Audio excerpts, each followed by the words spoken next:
একজন ইহুদি যখন শাস্ত্র পাঠ করে হয় জ্ঞান চর্চা, একজন মুসলিম কোরআন হাদিস তেলাওয়াত করলে হয় সন্দেহজনক চেতনা, একজন খ্রিস্টান গির্জা বানালে হয় পবিত্র আশ্রয়, একজন মুসলিম মসজিদ মাদ্রাসা বানালে হয় নজরদারির স্থান,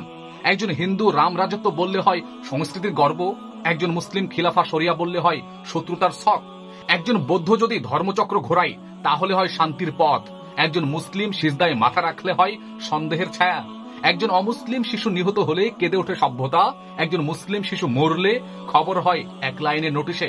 একজন অমুসলিম রাষ্ট্র যদি যুদ্ধ করে হয় জাতির নিরাপত্তা, একজন মুসলিম রাষ্ট্র আত্মরক্ষা করলে হয় নিষ্ঠুর আগ্রাসন, একজন অমুসলিম নারী যদি নিজের শরীরের প্রদর্শনী করে হয় সাহসিকতা, একজন মুসলিম নারী নিজের শরীর ঢাকলে হয় বন্দিত্বের প্রতীক, একজন পশ্চিমা যদি রকেট তৈরি করে হয় বিস্ময় সবাই, একজন মুসলিম বানালে বিশ্ববাসী হয় আতঙ্ক,